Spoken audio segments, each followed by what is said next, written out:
Hello guys, मैं आज the forgotten field मानवा के चैप्टर 36 से चैप्टर 40 तक हिंदी में एक्सप्लेन करने वाली हूँ। अगर आपको मेरी वीडियोस पसंद आती है तो लाइक, कमेंट और सब्सक्राइब करना बिल्कुल मत भूलना, क्योंकि एक वीडियो को तैयार करने में मुझे काफ़ी ज़्यादा टाइम और मेहनत लगती है। मैं पूरी कोशिश करती हूँ कि आपको स्टोरी अच्छे से और इंटरेस्टिंग तरीके से समझा सकूँ, इसलिए आपका एक सब्सक्राइब मुझे और भी मोटिवेशन देता है। तो बिना किसी देरी के लेट्स स्टार्ट चैप्टर 36। तो गाइस, चैप्टर 36 की शुरुआत होती है एड्रिक से, जो बैटल ख़त्म होने के तुरंत बाद कैंप का इंस्पेक्शन कर रहा होता है।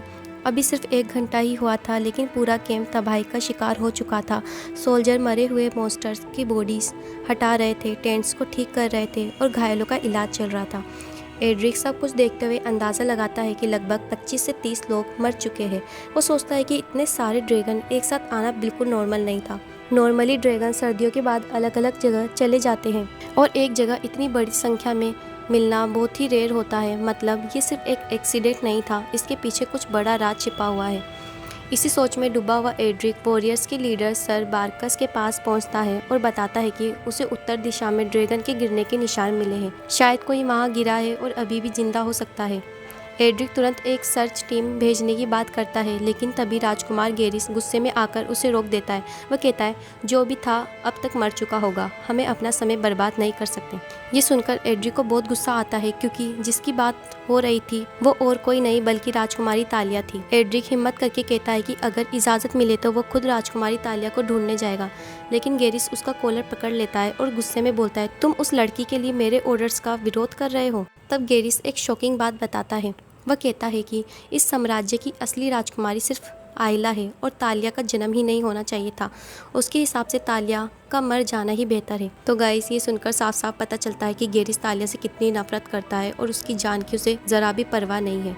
लेकिन तभी बार्कस बीच में आता है और राजकुमार को रोक देता है। वो कहता है, हमें सम्राट ने 3 लोगों की रक्षा का आदेश दिया है और राजकुमार के ऑर्डर सम्राट के ऑर्डर्स के ऊपर नहीं हो सकते। और इसी वक्त एंट्री होती है पहली राजकुमारी आयला की। आयला भी कहती है कि तालिया को इस हालत में नहीं छोड़ा जा सकता। अगर वो महल वापस चले गए तो लोग अफवाह फैलाएंगे और इसका बुरा असर पूरे रॉयल फैमिली पर पड़ेगा। आयला की ये बात सुनकर एड्रिक पूरी तरह से शॉक हो जाता है। जो राजकुमारी हमेशा दयालु और नरम दिल मानी जाती थी, आज उसके मुंह से इतने ठंडे और प्रैक्टिकल शब्द निकल रहे थे। फिर आयला अपने भाई राजकुमार गेरिस को शांत करते हुए कहती है, अगर तालिया जिंदा नहीं भी है, कम से कम हमें उसकी बॉडी तो वापस लानी चाहिए ताकि उसका अंतिम संस्कार ठीक से किया जा सके। आयला की बात सुनकर ऐसा लगता है जैसे उसने तालिया कि जिंदा बचने की उम्मीद ही छोड़ दी हो, लेकिन फिर भी वह उसे जंगल में ऐसे ही छोड़ने के लिए तैयार नहीं है। और इसी के साथ चैप्टर 36 खत्म हो जाता है। तो स्टार्ट करते हैं चैप्टर 37।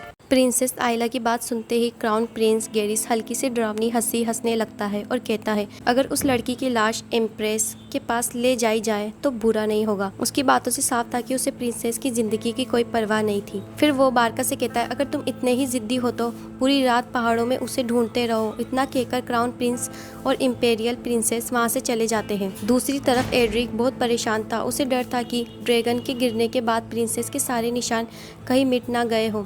हाथ में मशाल लेकर वह अंधेरे जंगल में उस जगह की तरफ बढ़ता है जहां ड्रैगन गिरा था। उसके साथ साथ थियोरिक हार्ट भी था, जो उसे संभालते हुए कहता है, संभाल कर, वरना तुम कहीं खाई में ना गिर जाओ। थोड़ी देर बाद उन्हें एक गहरी घाटी मिलती है। बार्कस बिना डरे ग्रेपिंग हुक का इस्तेमाल करके नीचे उतर जाता है और उसके पीछे एड्रिक भी। नीचे का मंजर बहुत खौफनाक था। हर तरफ बड़े बड़े पत्थर और मलबा पड़ा था। ड्रैगन के गिरने से पूरी घाटी तबाह हो चुकी थी।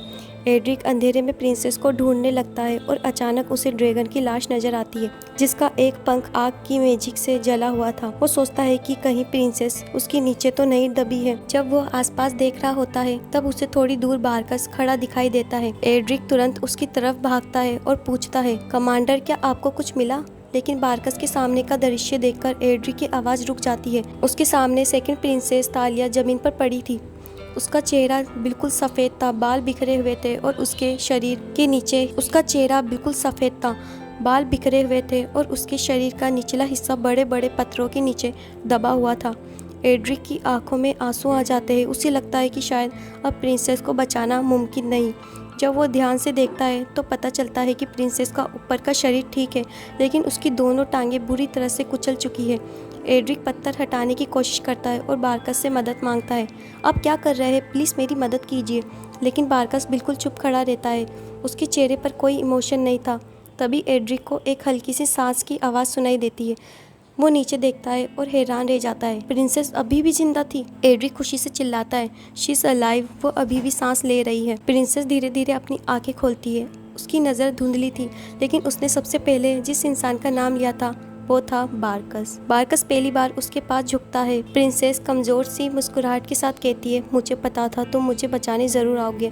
ये सुनकर एड्रिक हैरान रह जाता है, क्योंकि बारकस हमेशा ठंडा और इमोशन से दूर रहने वाला इंसान था। लेकिन उस वक्त उसकी आंखों में एक अजीब सी गहराई नज़र आ रही थी, जैसे वह अंदर से बहुत कुछ महसूस कर रहा हो। और इसी इमोशनल सीन के साथ चैप्टर 37 यहीं ख़त्म हो जाता है। तो स्टार्ट करते हैं चैप्टर 38। एड्रिक जोर से चिल्लाता है, हर हाईनेस बुरी तरह इंजर्ड है, जल्दी से हीलिंग मैजिक लाओ। उसकी बात सुनते ही लॉर्ड हार्ट तुरंत एक मेज को बुलाने का ऑर्डर देते हैं। कुछ ही देर में इम्पेरियल पैलेस का एक यंग मेज वहां पहुंच जाता है। जब सब लोग मिलकर प्रिंसेस के ऊपर पड़े बड़े बड़े पत्थर हटाते हैं तो उनके सामने एक बहुत ही दर्दनाक मंजर आता है। तालिया की टांग घुटने से नीचे तक बुरी तरह कुचल चुकी थी। हड्डी के टुकड़े उसकी स्किन के बाहर तक दिख रहे थे।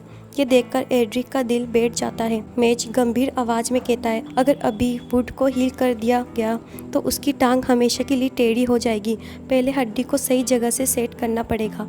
एड्रिक परेशान होकर पूछता है, क्या वो तब तक सरवाइव कर पाएगी?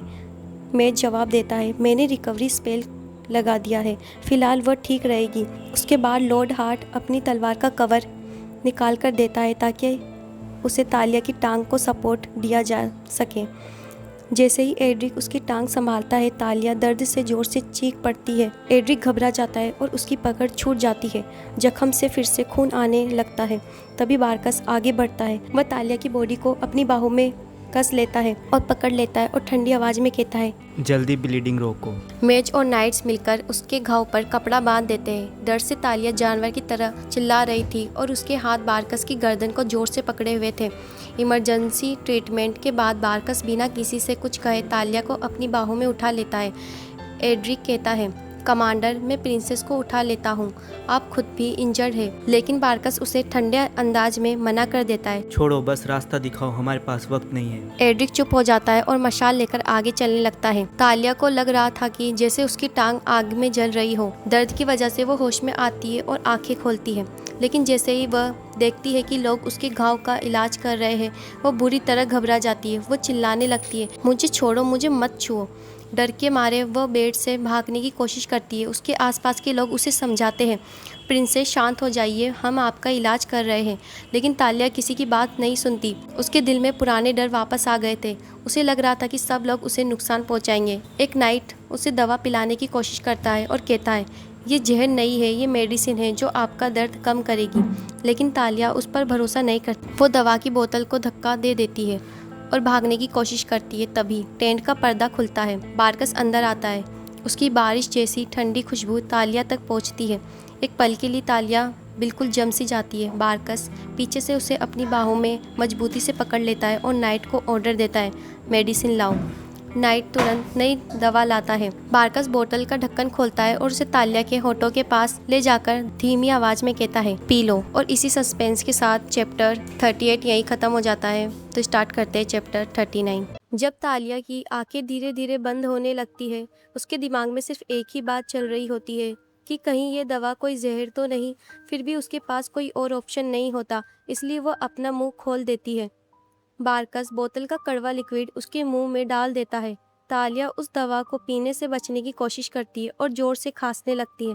लेकिन बारकस उसकी ठुड्डी पकड़कर जबरदस्ती पूरी मेडिसिन पिला देता है। तालिया उसकी आंखों में देखकर समझाने की कोशिश करती है कि उसके दिल में क्या चल रहा है, लेकिन उसके चेहरे पर कोई इमोशन ही नहीं होता। कुछ ही देर बाद तालिया के हाथ पैर ढीले पड़ने लगते हैं। उसकी नज़र धुंधली हो जाती है और आखिरकार वो बेहोश हो जाती है। पता नहीं कितनी देर बाद जब तालिया की आंखें खुलती हैं तो उसे घोड़ों की दौड़ और कैरिज के चलने की आवाज़ सुनाई देती है।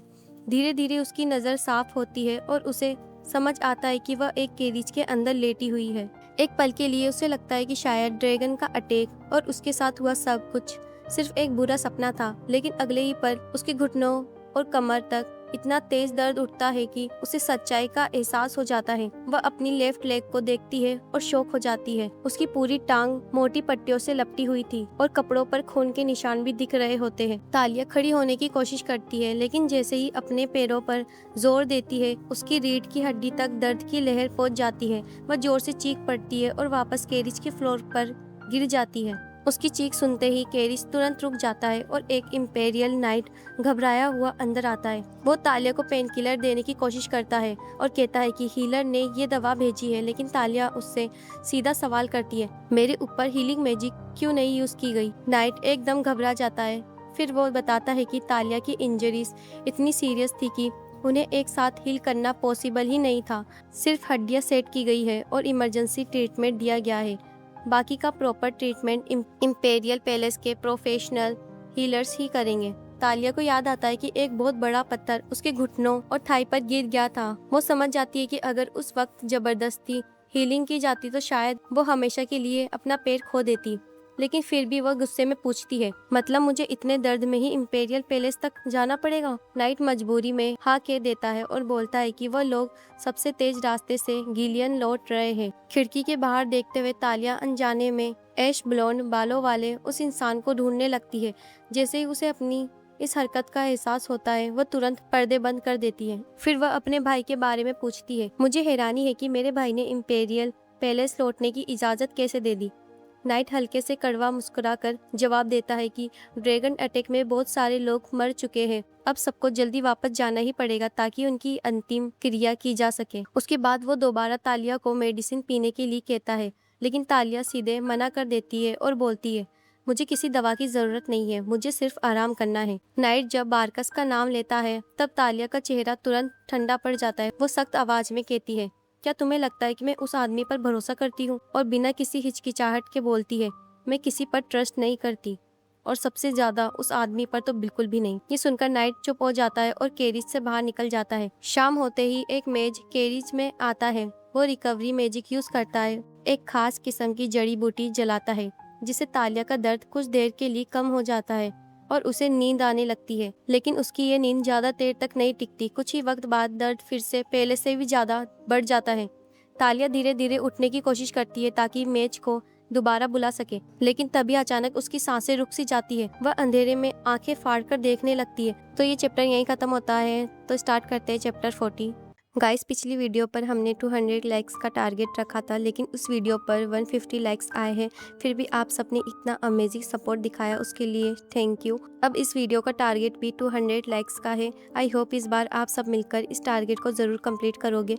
और अगर चैनल पर नए हो तो सपोर्ट के लिए सब्सक्राइब करना मत भूलना। तो चलिए स्टार्ट करते हैं वीडियो को। रात के बीच तालिया अचानक घबराकर उठ जाती है। उसका दिल बहुत तेज धड़क रहा होता है और उसे ऐसा लगता है जैसे उसका दम घुट रहा हो। वह जितनी भी गहरी सांस लेने की कोशिश करती है, उसकी सांसें उतनी ही ज्यादा रुकने लगती है। अपनी इंजर्ड लेग के दर्द को इग्नोर करके वह कैरिज के बाहर निकल जाती है। मुश्किल से चल पा रही होती है, लेकिन उस वक्त उसके लिए सांस लेना ज्यादा जरूरी नहीं होता। थोड़ी दूर उसे कैंप फायर की रोशनी दिखाई देती है। उसे लगता है शायद वहां पहुंचकर उसकी हालत थोड़ी ठीक हो जाएगी, लेकिन जैसे ही वह कैंप के पास पहुंचती है, उसके कानों में कुछ मेड्स की बातें। एक मेड हंसी उड़ाते हुए कहती है, ये सब उस औरत की सजा है। उसने फर्स्ट इंपेरियल प्रिंसेस को कर्ज किया था और प्रिंसेस के बर्थडे पर तमाशा भी किया था। भगवान ने उसे उसके कर्मों की सजा दी है। दूसरी मेड और भी जहर खोलते हुए बोलती है कि उसने सुना है कि तालिया की टांग पूरी तरह टूट चुकी है। हीलर्स को उसकी हड्डियां पजल की तरह जोड़नी पड़ी और अब उसकी टांग पर इतना बड़ा और भयानक निशान रह गया है कि मैजिक भी उसे ठीक नहीं कर सकती।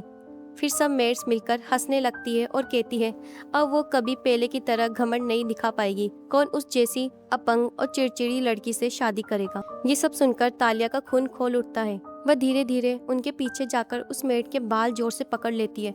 मेड दर्द से जोर की चीख मार देती है।